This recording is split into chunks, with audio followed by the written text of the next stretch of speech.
जी नमस्कार। जे वीडियो देखा तक पहले चैनल के सब्सक्राइब कर ले, लाइक कर ले, शेयर कर दे। वैसे कि बड़ा अपडेट आ गई बा। पावर स्टार पवन सिंह के दुबई से लेके लखनऊ तक ले हाहाकार मच गई बा पूरा। क्या कहत रे भाई? सबसे पहले ये बात बता दी कि पावर स्टार पवन सिंह के आज जन्मदिन सेलिब्रेशन हो रहा बा। सारा लोग ओजी पहुंचल बा।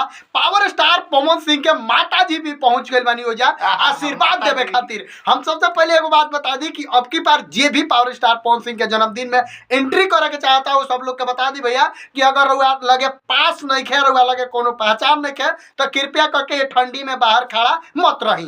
काहे कि पावर स्टार पवन सिंह के जन्मदिन अब की पार जौन बा कि दोसर लेवल से मनावल जा रहा बा। अब की पार सब चीज पर ध्यान देवे बा। पावर स्टार पवन सिंह के सिक्योरिटी से लेके पावर स्टार पवन सिंह के कोनो प्रकार के डिस्टर्ब ना होके, चाहे केहू होके, सब लोग अच्छा तरीके से जौन बा कि पवन सिंह के जन्मदिन के मनावे, जन्मदिन के आशीर्वाद दे।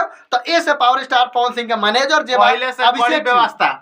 अभिषेक सिंह सारा चीज आके कहले बड़े कि पावर स्टार पवन सिंह के जन्मदिन अब की बार मतलब वो तरीका से नहीं मनावल जाओ जेंगा हर बार जैसे कि केहू चल जात रहा, केहू आ जात रहा। तो अब की बार वो व्यवस्था नहीं है। अब की बार फाइनली सारा लोग के व्यवस्था जौन बाकी एगो अलग तरीके से लागल बा। एक और बात बता दी कि पावर स्टार पवन सिंह के जन्मदिन में अब की बार यूपी के उप मुख्यमंत्री केशव प्रसाद मौर्य जी आवतनी, दिनेश लाल यादव निरहुआ जी आवतनी, खेसारी लाल यादव भी जाता रहे। सब लोग तमाम भोजपुरी के सारा लोग जा रहा बा। सब लोग जाके आशीर्वाद प्यार दुलार पावर स्टार पवन सिंह के देता।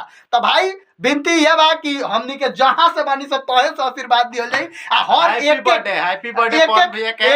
एक अपडेट जोन बा भोजपुरी इंडस्ट्री के सारा चीज हमनी सन के पावर स्टार पवन सिंह के जोन भी अपडेट आई रहुआ सबके देम सन। बाकी वीडियो के खूब ज्यादा शेयर वाला लेकिन केहू एक आदमी नइखे गइल तनी सा। अच्छा, ज्योति भाभी नहीं पहुंचल अभी तक नहीं पहुंचल।